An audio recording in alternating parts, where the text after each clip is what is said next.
Hey YouTube, it's me again. I wanted to give you a couple more insights on eating liver and what it does for depression. Um, I recently had what I would like to call an industrial grade depression event. I ended a relationship of 10 years, and of course it's very hard, especially since I still am living with this person because of my leg healing. So I get to go through this awkward phase of being around them and slowly kind of letting them go, I guess. And it's been really hard for me, obviously. I've suffered of depression all my life, and when I was much younger and not really aware of how to deal with it, I spent a lot of time in sort of like the dark vortex of hopelessness. If you have depression, you know what I'm talking about. And as I've figured out how to take care of my brain a little bit better, I've progressively spent less and less time in that zone. But I got thrown right back into it with this breakup, and so I decided to do an experiment. Normally when I find myself in this position, I will go back to smoking cigarettes, and it's really something I do not want to do. Another option is for me to get back on antidepressants, which I haven't used in 11 years, and that's another thing I would like to not do. And so I decided to try a little bit more liver. I stepped it up to about a fourth, which is about an ounce. I noticed that the second I stepped the dose up, I got out of the dark spiral vortex thing, and I sort of resumed being able to think at least somewhat clearly, despite the fog of emotion. And I was able to get back to processing all those feelings. So I was actually really amazed how well this stuff works, because I've been able to avoid going for the alternatives, which are very much less than ideal because they both carry a risk of harm and side effects. So I'm kind of rededicated to consuming liver. I love the fact that it does not have any side effects other than if I eat too much. Like if I were to eat an entire slice of this stuff, I would be bouncing off the walls. Absolutely, it would almost be like doing cocaine. And I want to be mentally level. I've been fighting all my life to be as normal as possible. So, and in the last video, I really talked down to beef liver, and I think in hindsight that was a big mistake. I still cannot stand the smell of it while it's being cooked. It gives off these sort of dangerous tasting or smelling flavors to me. It's the alarm bells go off in my mind. I really don't feel like eating it at all. And I realized I had been making a huge mistake with beef liver, in that you shouldn't eat the stuff hot. And absolutely, you shouldn't really be mixing it with other food to hide it, because the flavor is so strong that it overpowers so many things. There's a reason why one of the old-time recipes for beef liver involves lots of onions, gravy, lots of pepper, lots of salt. They're trying to overpower the taste of the thing, but they're serving it hot. I noticed that when you eat it cold, almost all the funky flavor just disappears. It tastes like a little piece of steak with sort of a gritty texture, which is actually, in my opinion, a lot better. I love red meat. A lot better than eating chicken liver or pork liver hot or warm. So I am back in the the camp of being a fan of beef liver. So in the previous video, somebody asked me, how do you cook this stuff? I'm going to show you. And we're going to do a taste test. Okay? Okay, so I have let this thaw for maybe, 10 minutes. It thaws really fast. It's not a big piece of meat. What I do is I make a little cut in this pouch here, and then I just kind of let it fall down into the pan. Okay, now I usually have it on sort of the same setting that I would be cooking hamburgers or whatever. So just kind of let it in there. I mean, you can throw a little olive oil or whatever, but it has a lot of blood in it, so it kind of helps lubricate it in the pan. And cut with a different knife. So let me give you a better view of this cooking action here. So yeah, obviously you want to kind of flatten it out so that the heat gets at it, because this is a real thin little piece of meat. You're just cooking a super thin steak. Here's the critical part. I use salt, pepper, garlic type seasoning. However you want to do it is up to you. But this is going to need a decent amount of seasoning for you to be able to handle it. Now I'm getting you see I don't know if the camera picks this up, but I'm getting a little smoke off this. It's starting to do the thing I hate, where it smells awful. But we're just gonna season the shit out of it and deal with that funky smell. Okay? So, this really doesn't take very long to cook. In fact, I'm probably cool to flip it already. No, not really. Oh, see? Yeah, and then because I didn't use oil, it kind of sticks to the pan a little bit, but maybe I should use a little oil. But anyway, we've got that kind of coming along. I'm going to crank up the heat a little. You don't want to watch a super long video on this. Yeah, it's actually a lot like just cooking hamburgers or a steak. It's just that it just doesn't take nearly as long. And if you've ever cooked beef before, you'll know when it's done. You absolutely do not want to see any bloody mess like this, for example. You see there's kind of a pool right here. Yeah, you want to make sure that this is dry, and that's when it's done. And some people have said eating raw liver is a good idea. I'm not really sure about that exactly just yet. I need to do a little bit more reading. I know that this is a nuclear warhead of B12 and other brain-supporting vitamins, which is probably why it works so well as an antidepressant. But also, you can, when you cook it, you end up destroying a lot of the vitamins, but it just has so much that it can handle it and still be bioavailable. When it's raw, of course, you could probably eat half as much as I'm saying you should eat.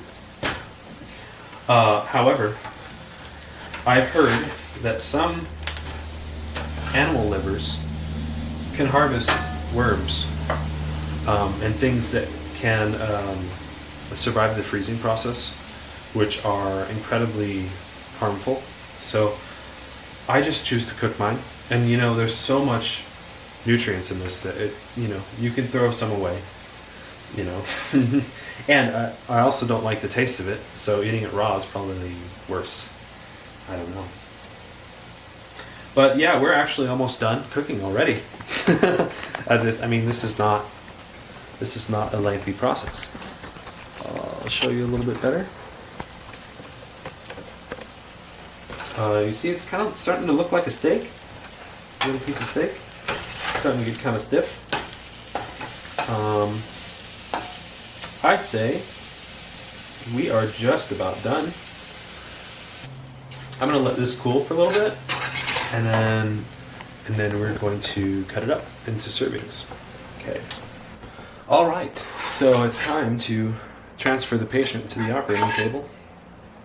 Boink.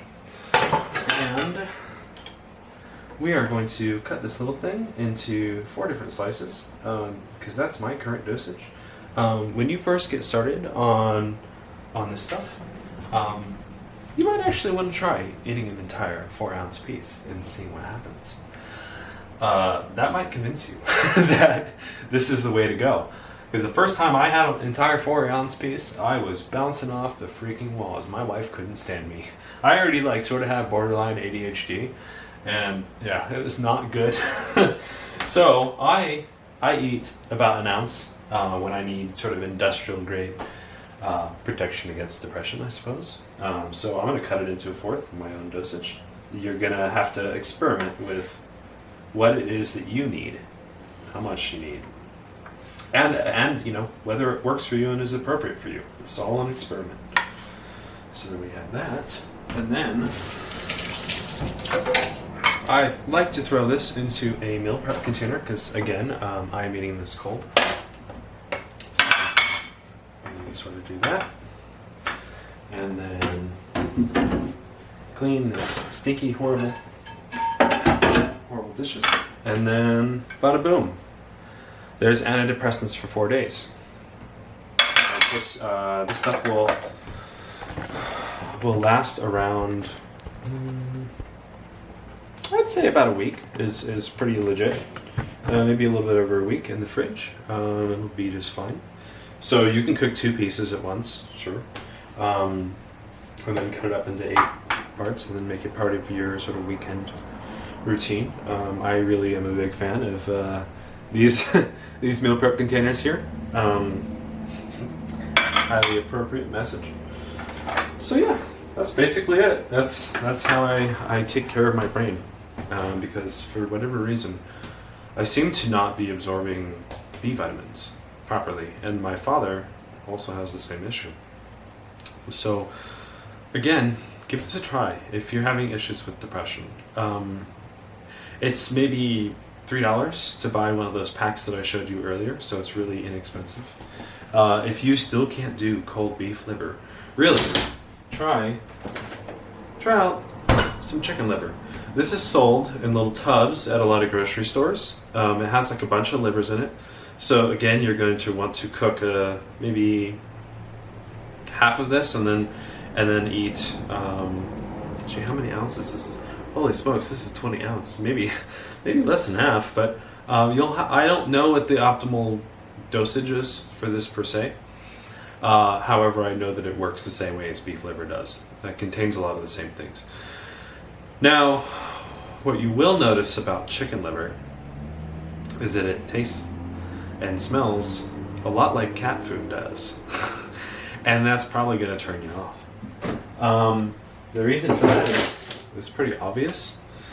Cats eat lots of birds. Cats love birds, and they also really love fish.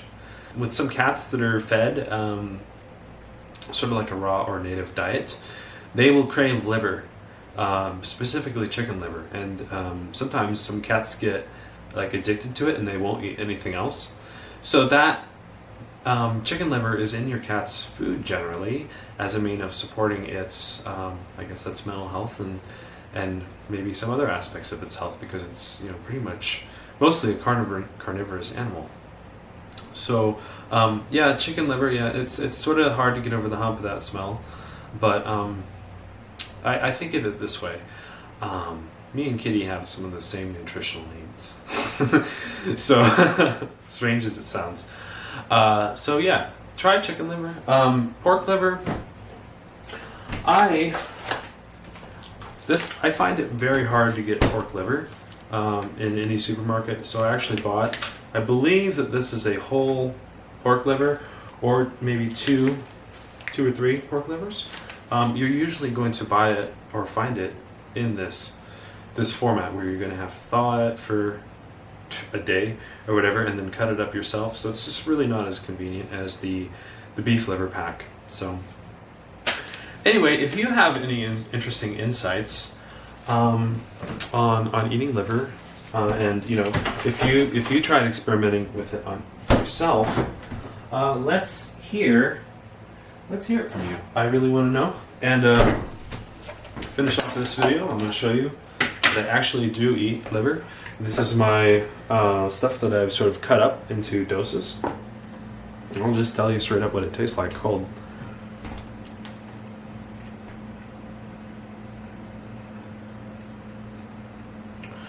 Yeah, I've put a lot of salt and pepper mix on it. You can taste that primarily. There's a little bit of the funk that liver has, like what you detected when you're cooking it, but it's like 5%. of how much you taste when it's actually warmed up. If you've ever eaten like a cold hamburger patty, this is very much like that. And actually, with the salt, pepper, and the beefy taste kind of coming out, it's actually not that bad. It's a lot like kind of like a slightly grittier steak. It almost tastes like ground meat. It's just not the same consistency of like the muscle meat, where there's like these strands of meat and like this strong connective tissue and all that stuff. It's just sort of free-floating protein, I guess. But this isn't bad at all. I actually kind of enjoy it. I've noticed that a lot of traditional European liver recipes are based around eating it cold as well. And I feel like such an idiot for not even giving that a shot. There's liver sausages like liverwurst, which is pork liver. And I think it has some seasonings and bacon and stuff in it. But it's actually really good. Actually have some of that. That's another way to get it in. When you're on keto or whatever, you're not eating a lot of sandwiches generally. But this cold liver is not bad. It's just a little gritty, and then most absolutely, like it can probably get on your breath, so you might want to eat something else afterwards or brush your teeth or whatever, because most people are just not used to the smell of this and they find it offensive, and I completely agree with that. It is offensive, but it's as good as pharmaceutical medicine without any side effects. So what a gift it is that we can go, people like you and me with mental health issues, we can just pop over to the store and get some and cook it in, I think, what did it take, 2 minutes? You're cured very quickly. The interesting thing is, it's not addictive. I still forget to take it. And I have an addictive personality. I used to smoke crack cocaine. And I used to have a really big problem with playing video games. And I had a big problem with cigarettes, anything else, anything that could possibly get me addicted. I still, even when I'm going through things like this, I still forget to eat it. So it's really one of the best drugs. So yeah, let me know what you think. I want to hear your experiences. And that's kind of good. I think we here in the Western world have kind of fallen from grace dietarily. Almost every other culture in the world eats animal organs. We're actually the weirdos for only eating muscle meat. Just go look at any video of like a market in China, like a street market, where they're selling like scorpions on a stick, and they're selling, and like an entire animal on a stick as well, like a small critter, like a rodent or whatever. That's just how they eat meat. They don't eat it in pre-processed strips. It's whole, generally, and it's part of their culture. I don't know where it is that we stopped appreciating the benefits of this. And if you look at some really old cookbooks from like the 50s, you're guaranteed to find some liver recipes. So we used to eat animal organs for our own health purposes. Somewhere along the line, we've completely forgot about that, and we just started throwing it in cat and dog food like it's some sort of useless, waste meat. It's got the most nutrients in it. And the really sad thing is, look at this, 50 cents. Nobody bought this at the store. There was like 20 of these sitting here at the store in a really poor neighborhood near where I live. Nobody's buying this. And people in poor neighborhoods have all sorts of problems that could benefit from eating just this. They just don't know. They just don't know. Everyone thinks it's gross. Their doctor is definitely not telling them about this. 50 cents for 600 calories? That's cheap. That's really cheap. Now, I think this is normally... the original price is kind of gone. The normal price is $179 for 600 calories worth of food. Like, dude, this is just cheaper than eating anything else. It's the most nutritious. It's just insane. Anyway, but there's a lot of ways in which the world is crazy. I'm not, I'm a person that suffers of mental illness, and I'm managing it, and I feel like the world around us is almost as crazy as I am. So, if not more. But I'm sure that there's other things like this in the food world that have just as big of an impact. So keep looking, keep looking for solutions, because big pharma is not really helping us. The government's not really helping us when they do the labels on these things. This label does not highlight any of the positive aspects of this food. And I'm not sure if that's on purpose or it's just a mistake. But you would think that this is just some gross throwaway food if you looked at the nutrition label. They don't mention the vitamin B content. The vitamin B content per serving is 400%, if not more, of your RDA. And the company is not allowed to tell you this is an antidepressant, but it is. And it might not just be the B vitamins. So do your own research. And good luck on your quest. All right. Hope I've helped you, and I will talk to you later.